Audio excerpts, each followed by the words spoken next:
नमस्कार बच्चों। उत्तराखंड सीरीज़ में आज हम पढ़ेंगे परीक्षावाणी अध्याय 5 का भाग 2। परीक्षावाणी अध्याय 5 के भाग 1 में हमने उत्तराखंड के जितने भी नदी तंत्र हैं उनको कवर कराया था। भाग 2 में आपने देखा कि कुमाऊं मंडल और गढ़वाल मंडल में स्थित सभी ताल मैंने आपको करवाए थे। आज के भाग में हम जितने भी हिमनद ग्लेशियर हैं, वाटरफॉल हैं, जलप्रपात, गर्म कुंड, ठंडे कुंड, इन पर बात करेंगे। स्क्रीन पर आपको दिख रहा होगा, एक तरफ चार्ट बना है ग्लेशियर का और दूसरी तरफ है जनपद, यानी कि वो ग्लेशियर किस जनपद में आते हैं ये आपको समझ में आ रहा होगा।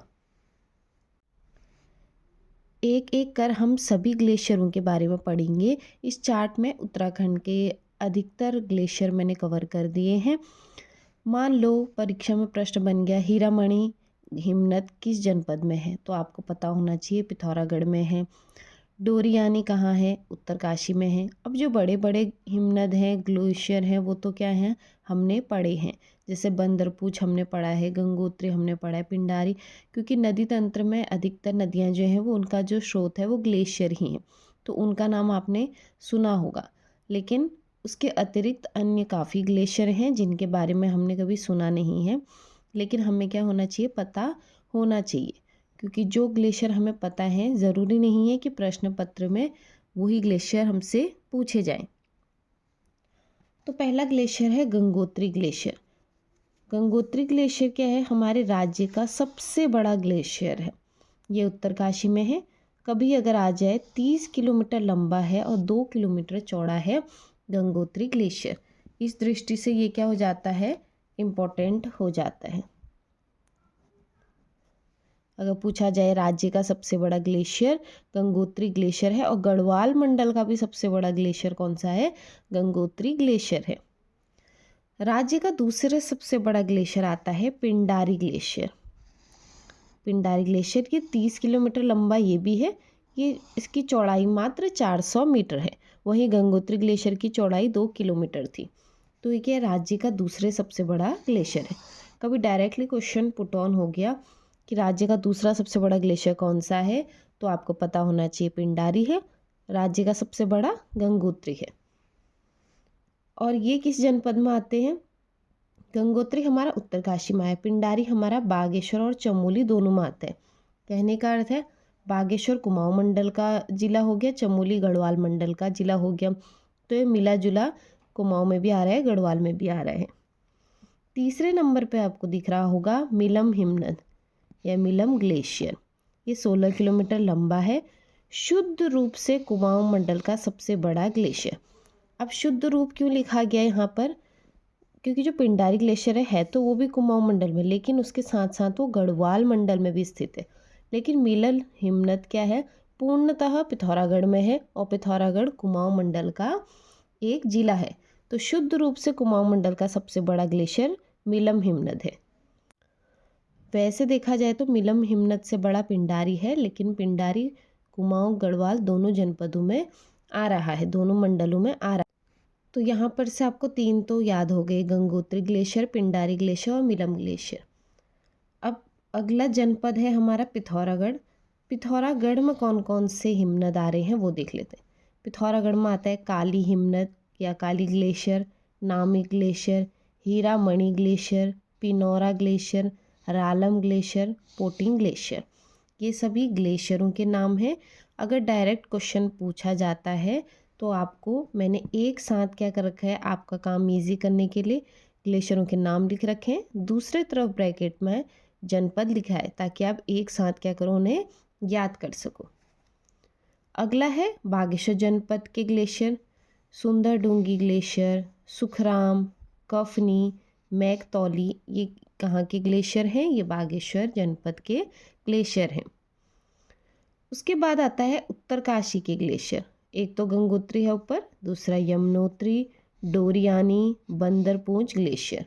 और ये ग्लेशियर क्या हैं, काफ़ी बड़े बड़े ग्लेशियर हैं। अगला है हमारा खतलिंग ग्लेशियर। अब खतलिंग ग्लेशियर थोड़ा सा इम्पोर्टेंट इसलिए है क्योंकि ये भी 2 जनपदों में आ रहा है, टिहरी प्लस रुद्रप्रयाग। तो ऑप्शन में आपको टिहरी या रुद्रप्रयाग दोनों दिखेंगे, तो आपको दोनों करने हैं। अगर एक एक नाम दिखता है और last option none of the above है तो आप नन ऑफ द एबव के साथ जाएंगे, वरना आप टिहरी या रुद्रप्रयाग अगर एक ही दिया होगा तो वो टिक कर लेंगे। ठीक है, अगला है चौराबाड़ी ग्लेशियर, केदारनाथ ग्लेशियर। ये ग्लेशियर हैं रुद्रप्रयाग जनपद के। अंत में आता है चमोली के जो ग्लेशियर हैं वो हैं दूनागिरी, हिब्राबमक, बद्रीनाथ, सतोपंथ व भागीरथी ग्लेशियर। तो ये सभी ग्लेशियर किसके हो गए?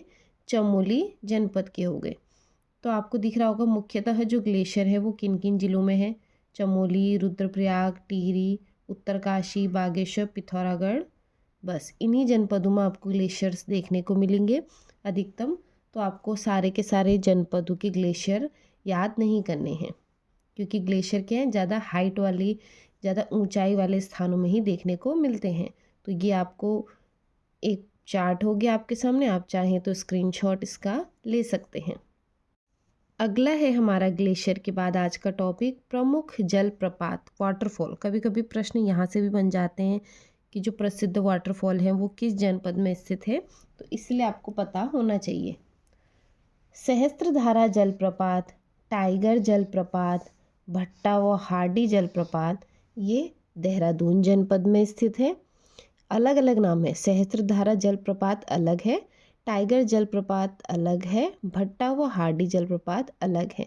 यहाँ पे सिर्फ आपका समय बचाने के लिए मैंने एक साथ लिखा है और आगे उस जनपद का नाम लिखा है। अगला आता है केम्प्टी जलप्रपात। ये टिहरी का सबसे बड़ा जलप्रपात है। अगर पूछा जाए केम्प्टी जलप्रपात कहाँ आता है तो बच्चे अक्सर इसे क्या करते हैं, देहरादून करके आते हैं, क्योंकि ये बॉर्डर से थोड़ा सा ही आगे पर है, पर यह टिहरी जनपद में आता है। अगला हमारा जलप्रपात है वसुधारा या वसुंधरा। इसको कहीं पे वसुधारा बोला जाता है, कोई लोग वसुंधरा बोलते हैं। तो कुछ भी नाम आए, वसुधरा आए या वसुंधरा आए, ये जलप्रपात किस जनपद में स्थित है? तो यह चमोली जनपद में स्थित है। अगला है पिथौरागढ़ जनपद के जलप्रपात। वो है वीरथी, भूरमुनि, भेलछड़ा जलप्रपात। ये 3 जलप्रपात हैं। ये किस जनपद में आते हैं? पिथौरागढ़ जनपद में आते हैं। अगला है कॉर्बेट जलप्रपात। कॉर्बेट जलप्रपात हमारा नैनीताल जनपद में आता है। उसके बाद आता है गरुड़ चट्टी जलप्रपात। ये हमारा पौड़ी गढ़वाल जनपद में आता है। और लास्ट आ गया खराड़ी जलप्रपात। ये हमारा उत्तरकाशी जनपद में आता है।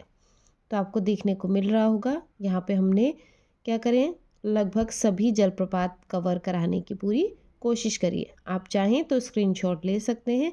ये जलप्रपातों के नाम हैं, डायरेक्ट क्वेश्चन बनते हैं। केम्प्टी जलप्रपात किस जनपद में है, या भेलछड़ा जलप्रपात किस जनपद में है, कॉर्बेट जलप्रपात कहाँ है, तो ये आपको पता होने चाहिए। आप चाहें तो स्क्रीनशॉट इन सब का ले सकते हैं। अगला हमारा टॉपिक है प्रमुख ठंडे जल कुंड।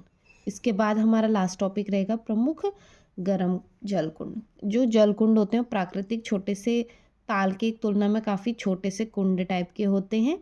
ये क्या होते हैं, कुछ ठंडे पाए जाते हैं प्राकृतिक तौर से, कुछ का पानी क्या होता है, गर्म पाया जाता है। तो सबसे पहले हम ठंडे जल कुंड पढ़ रहे हैं, क्योंकि ठंडे जल कुंड ज़्यादा हैं हमारे उत्तराखंड में। नारद, त्रिकोण, मानुषी, सतपथ, ब्रह्म, गौरी कुंड, ये सभी कुंड बद्रीनाथ के आसपास हैं। ये जो ऊपर हमने सारे पढ़ी ये क्या हैं, बद्रीनाथ के आसपास के कुंड हैं। उसके बाद वैतरणी कुंड, ये क्या है, गोपेश्वर के निकट है। फिर सोम कुंड, विष्णु कुंड, सूर्य कुंड, चंद्र कुंड, ये सतोपंथ के निकट है। फिर हेम, होम कुंड, रूप कुंड, नंदी कुंड, नंदा कुंड, भाप कुंड, परी कुंड, बेदनी, शांडिल्य एवं ऋषि आदि, ये सब क्या है, कुंडों के नाम हैं।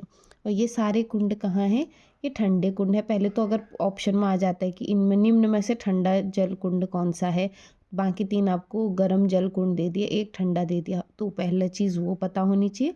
दूसरा, ये किस जनपद में आते हैं। तो अधिकतर आपको दिख रहा होगा, एक चमोली में है ठंडे कुंड, एक रुद्रप्रयाग में है। अब अगला उत्तरकाशी के जल कुंड देख लेते हैं। यह हैं ब्रह्म कुंड, विष्णु कुंड, सूर्य कुंड, गौरी कुंड सभी गंगोत्री के पास है। सप्त, रुद्र व देव आदि कुंड ये सभी का है उत्तरकाशी जनपद के कुंड हैं।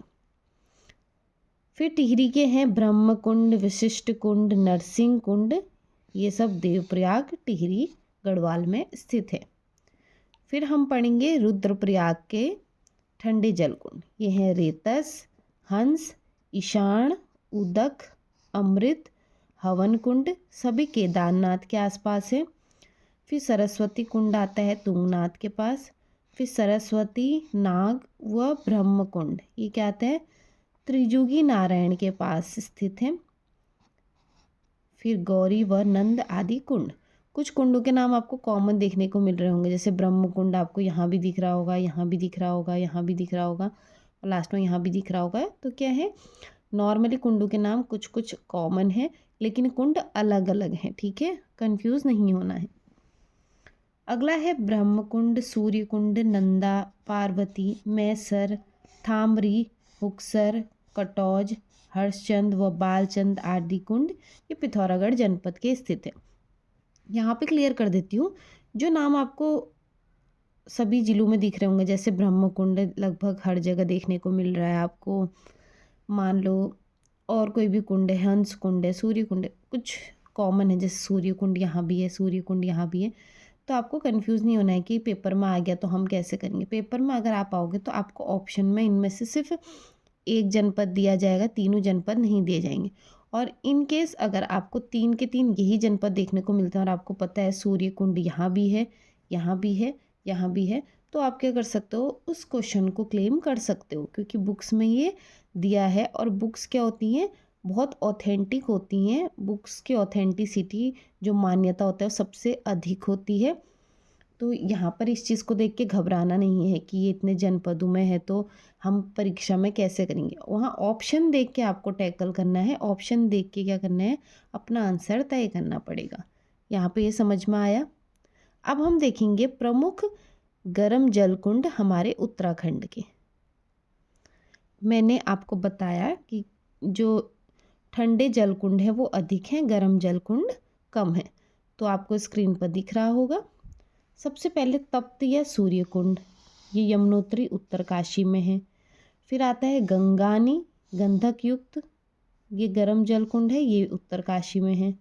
फिर आता है तप्त या सूर्य कुंड, ये बद्रीनाथ चमोली में। एक तप्त या सूर्य कुंड उत्तरकाशी में है, एक तप्त व सूर्य कुंड बद्रीनाथ में है। यहाँ पे एक क्लियर हुआ होगा। फिर आता है तप्त सलधार व भाप कुंड, ये तपोवन चमोली में है। अग्नि, भैरव, अमोला व गौरी कुंड ये रुद्रप्रयाग जनपद के गर्म जल कुंड हैं। अंत में आता है तप्त व मदन कोट कुंड, दो अलग अलग नाम हैं, ये पिथौरागढ़ जनपद के गर्म जल कुंड हैं। तो इसी के साथ आज के वीडियो में हमने क्या करा, पहले हमने ग्लेशियर्स पढ़े, उसके बाद हमने पढ़ा राज्य के प्रमुख जलप्रपात, फिर हमने पढ़े प्रमुख ठंडे जल कुंड और लास्ट में हमने पढ़ा राज्य के प्रमुख गर्म जल कुंड। इसी के साथ परीक्षा वाणी अध्याय 5 हमारा आज यहीं पर समाप्त होता है। अगले वीडियो में हम क्या करेंगे, कोशिश करेंगे कि जो परीक्षा वाणी में अध्याय 5 के पीछे जितने भी MCQs दिए हैं अध्याय 4 की तरह, उनको क्या करें आपके साथ डिस्कस कर सके। इससे क्या होगा, आपके जो डाउट्स होंगे वो क्लियर हुए होंगे। अब आप सोचोगे आज का वीडियो जल्दी समाप्त हो गया, जल्दी नहीं, इसमें समझाने जैसा कुछ है नहीं। ये क्या है, नाम है और नाम आप ही को याद करने पड़ेंगे। नामों में मैं कोई हेल्प नहीं कर सकती हूँ, ट्रिक्स के साथ मैं कभी जाना पसंद करती नहीं हूँ। आप लिखो, ये चार्ट बनाओ, इन चार्ट को अक्सर देखा करो तो आपको क्या होगा, नाम अपने आप क्लियर हो जाएंगे। ठंडे जलकुंड आपको इतने ही जिलों में देखने को मिलेंगे तो आपको अन्य जिलों का टेंशन लेना नहीं है। वैसी गर्म जलकुंड, वैसी आपको जलप्रपात 13 के 13 जिले तो हैं नहीं, तो आप मेन देख सकते हैं जो इम्पोर्टेंट हैं परीक्षा दृष्टि से। जैसे ग्लेशियर्स हैं, ग्लेशियर ऊंची इलाकों में देखने को मिलेंगे, तो आपको उसी हिसाब से क्या करना है, ऑप्शन देख के अपना आंसर डिसाइड करना है। तो उम्मीद करती हूँ आज की कक्षा आपको समझ आई होगी, आपको नोट्स पसंद आए होंगे। चाहे तो आप इन सभी का क्या कर सकते हैं, स्क्रीनशॉट ले सकते हैं। अगले भाग में मैंने आपको बता दिया हम MCQs डिस्कस करेंगे और हिंदी के कल के भाग में हम संधि विच्छेद चैप्टर शुरू करेंगे। तो इसी के साथ आज का वीडियो यहीं पर समाप्त करती हूँ। उम्मीद करती हूँ आप मेरे वीडियो को बहुत सारा प्यार देंगे। इसे ज़्यादा से ज़्यादा शेयर करें, ज़्यादा से ज़्यादा लाइक करें और मेरे चैनल से जुड़े रहने के लिए आप सभी का पूरे दिल से बहुत बहुत धन्यवाद।